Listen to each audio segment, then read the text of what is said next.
এই অবস্থায় দেখলে আমাকে উষ্টা মেরে ফেলে দেবে। তখন ড্যাড বাবা কই? বাপ ছেলের কথা মাঝেই আদিলের ফোনটা বেজে উঠল। ঈশান কল করেছে আদিলকে। কালকের মতন আজকেও কিনা তার বোন আদিলকে বাইরে রেখেছে নাকি জানতে। অপর প্রান্ত থেকে ঈশান বলল, কিরে শালা, কি করিস? বড় ভাই হয়েও মহা বিপদে আছিস শালা। তোর বাসরাতের ভিডিওটা করার জন্য ক্যামেরাটা নিয়ে আসতে পারতেছি না আজকে বড় ভাই বলে, নয়তো তোরে আজ ভাইরাল করে দিতাম। আদিল গম্ভীর গলায় বলল। কেন ক্যামেরা নিয়ে আয়, বাসর করছি তো ছাদে। ঈশান অবাক হয়ে বলল, রুমে তোর বোন আছে আর আমার অবলা বউ আছে, বউই আপাতত বড় সমস্যা। ঈশান গম্ভীর মুখে বলল, তাহলে ছাদে কে? ড্যাড। ছি ছি ছি, শেষমেশ কিনা সহজ সরল আঙ্কেলটাকেও ছাড়লি না। আদিল দাঁতে দাঁত পিষে কিরমির করতে করতে বলল, চুপ কর শালা, ফোন রাখ। ড্যাড, আমার জীবনটারে পুরো পান্তা ভাত বানাই দিল দুই ভাই বোন মিলে। এখন আমার কি হবে ড্যাড? প্রতিদিনের মতন আয়রা এবং সোনালী তালুকদার বসে আছে, টিভি দেখছেন আর কফি খাচ্ছেন। কালকে যে আদিলের বিয়ে হয়ে গিয়েছে আয়রাকে দেখে মনে হচ্ছে হয়তো, বরং মনে হচ্ছে সে রাতে ঘুমের সাথে সবকিছু ভুলে গিয়েছে। বেশ কিছুক্ষণ পর অহনা শিকদার এসে বসলেন টেবিলে। তিনি গরম গরম ধোয়া ওড়ানো কফি খাচ্ছেন। আয়রাকে এমনভাবে সে সকাল সকাল দেখবেন সেটা একদম আশা করেনি অহনা শিকদার। তবে বেশ ভালো লাগছে আয়রাকে স্বাভাবিক দেখে। আয়রা অহনা শিকদারকে উদ্দেশ্য করেই বললেন, আন্টি, আমি একটা ডিসিশন নিয়েছি। আমি আর ইউএসএ যাব না। আদিলের ঠিক ডান পাশের কোম্পানিটা আমরা কিনে নিয়েছি। আমি আর মাম্মি মিলে দেখাশোনা করব। চাইলে আপনিও আমাদের কোম্পানির সাথে লেনদেন করতে পারবেন। অহনা শিকদার এতক্ষণে আয়রার ফুরফুরে মেজাজটার কারণ বুঝতে পারলেন। আয়রা এখন রেশারেশিতে নামবে না, নামবে এই শিকদার বাড়ির সাথে। তাই অহনা শিকদার মুচকি হেসেই বলেন, অবশ্যই, কেন নয়। আগে সফলতাটা অর্জন করো, তারপর না হয় আমরা লেনদেন নিয়ে ভাববো। আর হ্যাঁ, আমি সবসময় তোমাদের পাশে আছি। All the best. সামনের দিকে এগিয়ে যাও। অহনা শিকদারের শান্ত গলার কথায় বেশ অপমান বোধ করলো আয়রা। অহনা শিকদারের ঠেস মারা কথার মানেটা বুঝতে পারলো। আয়রার আগে কটমট করতে করতে আদিলের রুমের দিকে তাকাতেই দেখলো ইরা নিচে নামছে, গায়ে জড়ানো হালকা কাজে সুতি কাপড়ের থ্রি পিস। আয়রা ইরাকে একবার দেখে চোখ ফিরিয়ে নিল এবং নিজের মা সোনালী তালুকদারের দিকে তাকিয়ে জিজ্ঞাসা করলেন, মাম্মি, এই মেয়েটা কি আমার থেকেও বেশি সুন্দর? সোনালী তালুকদার একবার মেয়ের দিকে তো আরেকবার ইরার দিকে তাকালেন। তিনি নিজেই কনফিউজড কে বেশি সুন্দর। তবে সৌন্দর্যের কথা বললে কেউ কারোর থেকে কম নয়। তাই সোনালী তালুকদার মেয়েকে মানানোর জন্যই বললেন, আমার মেয়ে অবশ্যই আমার কাছে পরীর মতন। তবে আমার মনে হয় সম্পর্কে কখনো সৌন্দর্য ম্যাটার করে না। তুমি যাকে যত বেশি ভালোবাসবে তাকে তত বেশি সুন্দর লাগবে। ইরা ফ্রেশ হয়ে নিচে নেমে আসছে। আয়রাকে তেমন ভালোভাবে চেনে না, তাই ওর কাছে না গিয়ে কিচেনের দিকে গেল, যেখানে অহনা শিকদার এবং মায়মুনা শিকদার আছে। অহনা শিকদার আশরাফ শিকদারের জন্য স্যুপ রেডি করছেন। আশরাফ শিকদারের হার্টের সমস্যা, ডায়াবেটিক্সের সমস্যা, অতিরিক্ত তেলযুক্ত খাবার তার জন্য নিষেধ। সারাদিন ব্যস্ত থাকলেও সকালে এবং রাতে স্বামীর জন্য নিয়ম করে স্যুপ তৈরি করেন। ইরাকে কিচেনে আসতে দেখে মায়মুনা শিকদার আদুরে গলায় বললেন, নতুন বউ এত সকাল সকাল রান্নাঘরে কেন? তুমি যাও, গিয়ে রেস্ট করো। ছোট আম্মু, আমি আমাকে হেল্প করি। না আম্মু, তোমার কোনো হেল্প লাগবে না এখন আমাদের। আমরা এখনো জোয়ান আছি। বুড়ো হয়ে গেলে তখন তুমি রান্না করে আমাদের খাওয়াইও। অহনা শিকদার গম্ভীর গলায় ইরাকে বললেন। আদিল কোথায়? ইরা ভয়ে টুকরে উঠে বলল, রুমেই তো আম্মু। আদিলকে বলো ফ্রেশ হয়ে নিচে আসতে, আমার ইম্পর্ট্যান্ট কথা আছে। ইরা অহনা শিকদারের কথায় সম্মতি জানিয়ে বলল, ঠিক আছে আম্মু। গত রাতে বেশ লেট করে গিয়েছিল বাড়িতে ফিরতে, তাই রাতে আর কারোর সাথে দেখা হয়নি প্রিয়াস আর আদিবের। প্রিয়াস নিজের মাকে খুঁজতে খুঁজতে চলে গেছে কিচেনে। মাকে সামনে পেয়ে শক্ত করে জড়িয়ে ধরল প্রিয়াস। ছেলেকে কাছে পাওয়ার আনন্দে মায়মুনা শিকদারের চোখ বেয়ে দুফোঁটা অশ্রু ঝরে পড়ে। পরম যত্নে ছেলেকে আদর করতে লাগলেন। ভাইয়া এসেছে শুনে কলিও এসেছে মায়ের কাছে। কলিকে দেখে প্রিয়াস আদুরে গলায় বলল, কিরে পাকা বুড়ি, কি খবর তোর? ভালো আছি ভাইয়া। তুমি আমাকে পাকা বললা কেন? আম্মু দেখো ভাইয়া আমাকে বুড়ি বললো। প্রিয়াস অহনা শিকদারকে খেয়াল করেনি। যখন খেয়াল করেছে তখন অহনা শিকদার সুপের বাটি নিয়ে টেবিলের দিকে এগিয়ে যাচ্ছে। প্রিয়াস অহনা শিকদারকে পেছন থেকে ডেকে বলে, বড় আম্মু কেমন আছো? অহনা শিকদার গম্ভীর গলায় বললেন, ভালো আছি। প্রিয়াস আর একটু এগিয়ে গেল অহনা শিকদারের দিকে। ঠিক অহনা শিকদারের সামনে গিয়ে চোখের দিকে তাকিয়ে বলল, বড় আম্মু তুমি কি এখনো আমার উপর রেগে আছো? না, আমি এখন আর বাজে কাজ করি না বড় আম্মু, আমি ঠিক হয়ে গিয়েছি। আমাকে একটি বিশ্বাস করে দেখো, তোমাদের ছেড়ে থাকতে আমার এতদিন অনেক কষ্ট হয়েছে। প্লিজ বড় আম্মু, আমাকে আর ভুল বুঝো না। অহনা শিকদার নিজের রাগকে দমিয়ে প্রিয়াসের মাথায় হাত রেখে বলেন, একটা কথা মনে রাখবো বাবা, তুমি আমার হাত ধরে তিলে তিলে বড় হয়েছো। তোমাকে চিনতে জানতে আমার বিন্দু পরিমাণও সময় লাগবে না। তবে তুমি যখন নিজেই নিজের ভুলটা বুঝতে পেরে শুধরে নিতে চাইছো, তাহলে আমি বলবো তোমার আগের ভুলটা ক্ষমা করে দেওয়ার কারণ ছিল তুমি ছোট্ট বলে। এখন কিন্তু তুমি ছোট্ট নয়, এক বিন্দু পরিমাণও ছাড় পাবে না আমার থেকে। কথাটা সব সময় মাথায় রাখবা। প্রিয়াস ঢুক গিলে অহনা শিকদারকে মানানোর জন্য বলল, আমি আর ভুল করব না বড় আম্মু, ট্রাস্ট মি। আশরাফ শিকদার নিজের রুম থেকে বেরিয়ে নিচে খাবার টেবিলে গিয়ে বসলেন। অনেক রাতে এসেছে আদিব আর প্রিয়াস, তাই ওদের সাথে দেখা হয়নি আর রাতে। আশরাফ শিকদার চেয়ারে বসতে বসতে ডাকলেন আদিব আর প্রিয়াসকে। আদিব বাবার ডাকে এগিয়ে গেল বাবার দিকে। আশরাফ শিকদারের কাছে গিয়ে শক্ত করে জড়িয়ে ধরল বাবাকে আদিব। আদিব ছোটবেলা থেকে বেশ ছেলে মানুষ, একটু আদর পেলেই নরম হয়ে যায়। আশরাফ শিকদার প্রিয়াসকেও বুকে নিল এবং পাশের চেয়ারগুলোতে বসতে বললেন। বাসায় থাকা সার্ভেন্টরা মিলে টেবিলে খাবার রেডি করছেন। আশরাফ শিকদারকে গরম গরম সুপের বাটি সামনে এগিয়ে দিলেন অহনা শিকদার। এই এক এক করে সবাই চলে আসলেন খাওয়ার টেবিলে। আদিল এখনো পড়ে পড়ে ঘুমাচ্ছে।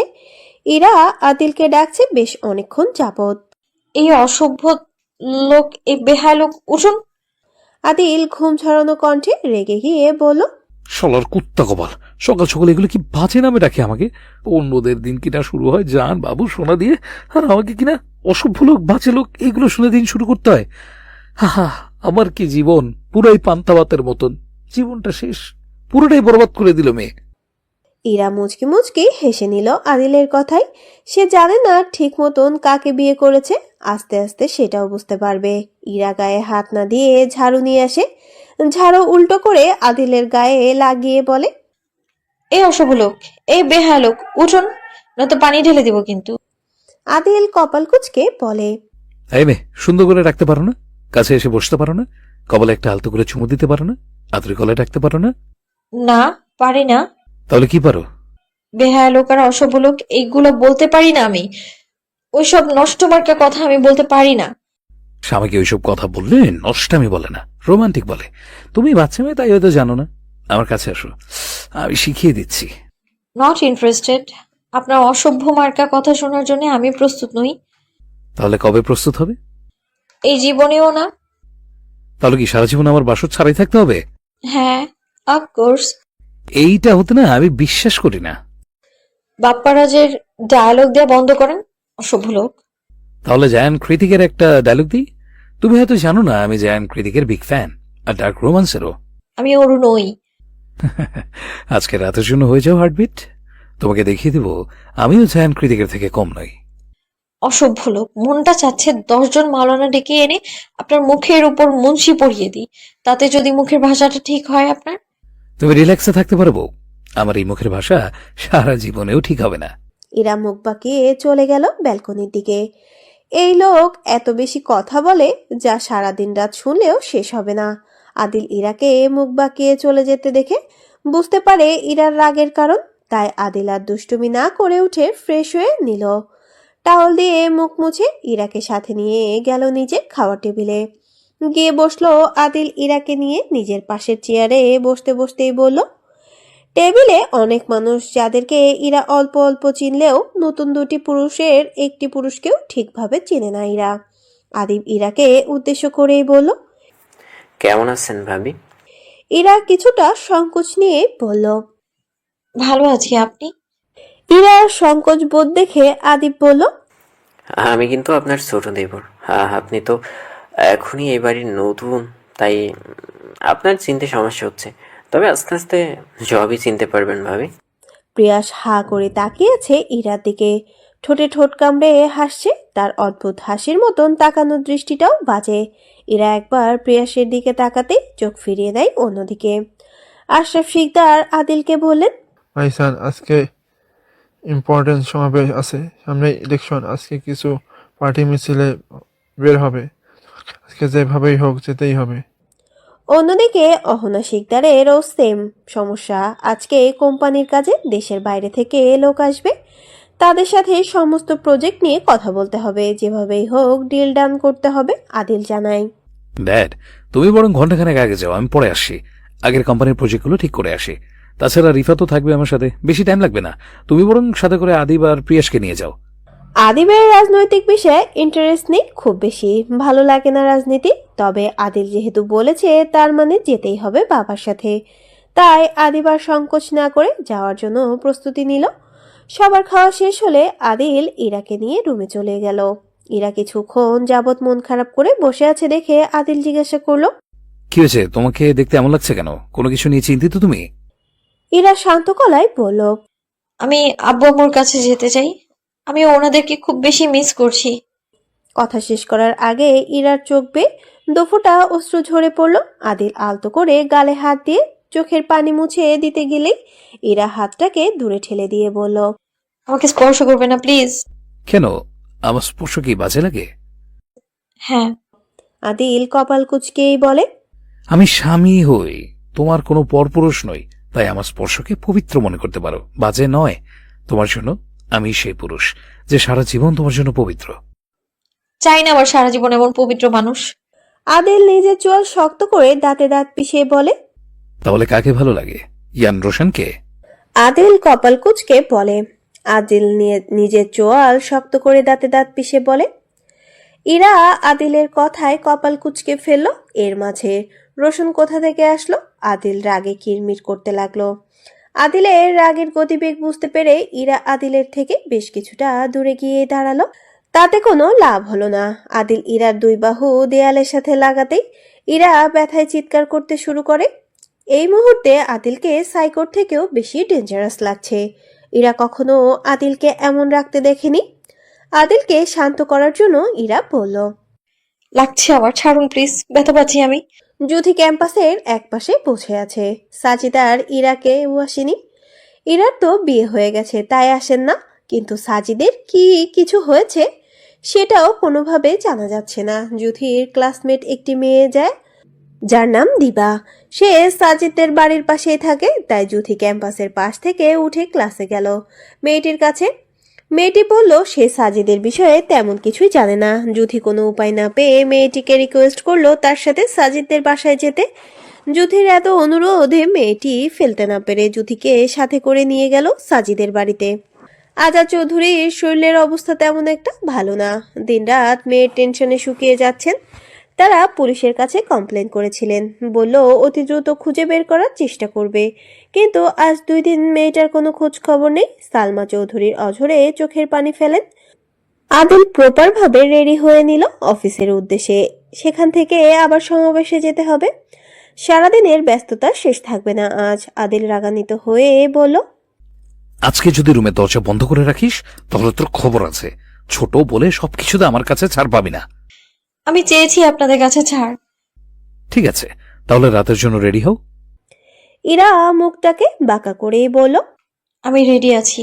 আপনি হয়ে আসবেন বড় বড় মশার চুমু খাওয়ার জন্য। আজকে মশার চুমু খাবো না বউ, তোমার চুমু খাবো। আদিল ইরার দিকে এগিয়ে গেল কপালে একটা চুমু দিবে বলে। তখনই ইরা আদিলের সামনে থেকে সরে দাঁড়ালো। আদিলের চুমুটা গিয়ে পড়লো দেয়ালে। আদিল রাগে কটমট করতে লাগলো। আর বলল। এই মেয়েটা মনে হয় জীবনেও রোমান্টিক মুভি দেখে নাই। ইরা অবাক হওয়ার নাটক করে বলল। হ্যাঁ, আপনি জানেন কি করে? আদিল আশরাফ শিকদারকে উদ্দেশ্য করতে করতেই বলতে লাগলো। ড্যাড, তুমি আরেকটা মেয়ে দেখো তো আমার জন্য। আমি আরেকটা বিয়ে করব, ডিসিশন ফাইনাল। আমি বছরে 24টা বিয়ে করব। জীবনটারে পন্থাপথের থেকে বেশি খারাপ করে দিল এই মেয়ে। এখন কি হবে আমার? Dad, dad. Sikdar group of ইন্ডাস্ট্রিতে অহনা শিকদারের পাশাপাশি আদিলের গুরুত্বটাও বিশেষ। আজকে বাংলাদেশের বাইরে থেকে অনেক লোক আসবে এই কোম্পানির সাথে ডিল করতে। যে কোনো দ্রব্যকে বাংলাদেশ থেকে বিদেশে রপ্তানি বেশি করা হয়। তাছাড়া শিকদার ইন্ডাস্ট্রির সুনাম ছড়িয়েছে সারা বাংলাদেশে। মিটিংয়ের সবকিছুর ব্যবস্থা করে রেখেছে রিফাত। আদিল প্রজেক্টগুলোকে ভালোভাবে বুঝিয়ে দেবে এবং ডিল ওকে করে চলে আসবে। মাত্র ঘন্টাখানেকের ব্যাপার। জুথি আর দিবা সাজিদের বাড়ির ভেতরে প্রবেশ করতেই দেখে কিছু লোকজন সাজিদদের বাড়ির ভেতরে বসে আছে। জুথি কিছুটা অবাক হয় মানুষগুলোকে দেখে, তবে জুথি থামে না, এগিয়ে যায় রুমের দিকে। এগোতেই দেখে সাজিদ ফর্মাল ড্রেস আপ পরে আছে, মনে হচ্ছে কোথাও যাচ্ছে। জুথি এগিয়ে গেল সাজিদের দিকে। জুথিকে দেখে সাজিদ কিছুটা হালকা হাসলো। সাজিদ আশা করেনি জুথিকে এই সময় এ বাড়িতে আসবে। জুথি সাজিদকে জিজ্ঞাসা করলো, তুই কলেজে আসিস না কেন? আর এই রেডি হয়ে আছিস কেন? কোথায় যাবি? সাজিদ মুচকি হেসে বলল, চলে যাচ্ছি অনেক দূরে, জুথি অবাক হয়ে বলল, কোথায় যাবি? কানাডায়। মানে? হ্যাঁ, আর ঘন্টাখানেক পর ফ্লাইট, তারপর হয়তো সারাজীবনের জন্য তোদের সাথে আর দেখা হবে না। এত তাড়াতাড়ি ফ্লাইট মানে? অনেক আগেই অনলাইনে আবেদন করে রেখেছিলাম, হঠাৎ করেই হয়ে গেল। আন্টি, কোথায় দেখেছি না তো। দিবা জুথিকে বারবার নিষেধ করলো এই প্রশ্নটা করতে। জুথি বিষয়টা জানতো না, তাই জিজ্ঞাসা করেছে। জুথির আন্টি বলার কথা শুনে সাজিদের মুখটা ফ্যাকাশে হয়ে গেল। মনে হলো চোখ বেয়ে ঝরে পড়বে অশ্রুজল, তবে সেটাও পড়ল না, হয়তো ছেলে মানুষ তাই। সাজিদ রুমের ভেতরে থাকা সবাইকে বলল বেরিয়ে যেতে। সবাই সঙ্গে সঙ্গে বেরিয়ে গেল রুম থেকে। সাজিদের রুমে রইল শুধু দিবা আর জুথি। দিবাকে চলে যেতে বলতো, তবে গ্রামের মানুষের দৃষ্টি খারাপ, জুথিকে ঘিরে একটা বাজে কথা বলে দিবে। সাথে কেউ থাকলে হয়তো বাজে কথা বলার সাহস পাবে না। সাজিদ হালকা হাসি হেসে বলল, এটা কেমন আছে? ভালোই আছে। আমাকে ভুলে গেছে তাই না? তুই ভুল বুঝছিস, এরা কাউকেই ভুলেনি। এরা তোর কথা জিজ্ঞেস করে। থাক, মিথ্যা বলিস না। কি করে আমাকে জানিয়ে বিয়েটা করে নিল? এরা ইচ্ছাকৃত বিয়েটা করেনি, এরা সম্পূর্ণ পরিস্থিতির শিকার ছিল। সাজিদ আলতো হেসে বলল, কোন নাটক করছিস আমার সাথে? তাহলে এতদিনে এই বন্ধুত্বটার মানে বুঝলি? থাক, ছাড়া। বলে সাজিদ চুপ করে আছে, কিছু বলছে না। সাজিদকে দেখে মনে হচ্ছে ওর অনেক কষ্ট হচ্ছে, কিছু বলতে চাইছে কিন্তু বলতে পারছে না। তাই জুথি কিছুটা এগিয়ে গেল সাজিদের দিকে। সাজিদের চোখের পানি। সাজিদের কেন মন খারাপ জিজ্ঞাসা করলে সাজিদ বলে, আমি বড্ড একা হয়ে গেলাম রে। আমার আর নিজের বলতে কেউ নেই। একটা মা ছিল, সেটাও আল্লাহ নিয়ে নিল। একটা ভালোবাসার মানুষ ছিল, সেটাও হারিয়ে গেল। আমি একদম এতিম হয়ে গেলাম রে। আমি আর আমার চারপাশে শূন্যতা ছাড়া কোনো কিছুই দেখতে পাই না। আমি বড্ড একা। এই পাওয়ার না পাওয়ার খেলায় আমি হেরে গেলাম। বন্ধুত্ব বাঁচাতে গিয়ে আমি আমার ভালোবাসার মানুষকে হারিয়ে ফেললাম। আজ আমি নিঃস্ব হয়ে গেলাম। আমি চলে যাচ্ছি অনেক দূরে, অজানা এক গন্তব্যের দিকে। ভালো থাকিস তোরা। এই জীবন আর দেখা হবে কিনা জানি না। সাজিদ নিজের কথা শেষ করে চোখের পানি মুছতে মুছতে বেরিয়ে গেল রুম থেকে। জুথি ঠায় দাঁড়িয়ে আছে। এই ছেলে যে কখনো ইরাকে এতটা ভালোবেসেছিল বুঝতে পারেনি তারা কেউই। হয়তো অপ্রত্যাশিত ভালোবাসা চিরস্থায়ী হয় না, তবে ভালোবাসাটা সুন্দর হয়। ভালোবাসা গোপনেই বেশি সুন্দর। জুথির খুব করে ইচ্ছে করছিল সাজিদকে আটকাতে, কিন্তু সাজিদকে আটকাতে তো ইরাকে লাগবে। ইরার তো বিয়ে হয়ে গেছে, এখন আর কোনো উপায় না পেয়ে জুথি চুপ করে বসে পড়ল বিছানার এক পাশে। শিকদার মহলে তেমন কেউ নেই, সবাই নিজেদের কাজে চলে গেছে। শুধু মায়মুনা শিকদার আছেন, তিনি বাড়ির দেখাশোনা করেন। ইরা ব্যালকনিতে দাঁড়িয়ে আছে। আদিলের রুমটা ওপর তলায় হওয়ায় নিচের সবকিছু বেশ স্পষ্টভাবে দেখা যায়। আজকে তাকে নিয়ে শপিং এ যাওয়ার কথা ছিল। আজকে তো আদিল সারাদিন ব্যস্ত থাকবে, তাহলে কি আজকেও শপিং এ যাওয়া হবে না? ইরার বেশ মন খারাপ হলো। শুধু যে শপিং এর জন্য মন খারাপ সেটা নয়, তার বাবা মাকে বেশ মিস করছে ইরা। ইরার মনে পড়ে বাড়িতে মায়মুনা শিকদার মানে কলির আম্মু তো আছে, ওনার সাথে ফোনটা নিয়ে বাড়িতে কথা বলবে। তাই এগিয়ে যায় নিচে ড্রয়িং রুমের দিকে, সেখানে কোথাও নেই। তাই ইরা বুকে সাহস নিয়ে এগিয়ে। হ্যালো বন্ধুরা, পরবর্তী পার্ট খুব তাড়াতাড়ি আসবে, তো সবাই অপেক্ষায় থাকো। আর চ্যানেলটি যারা এখনো সাবস্ক্রাইব করোনি তারা পরবর্তী পার্ট দেখার জন্য চ্যানেলটি সাবস্ক্রাইব করে রেখো। ধন্যবাদ সবাইকে, আমাদের সাথেই থেকো।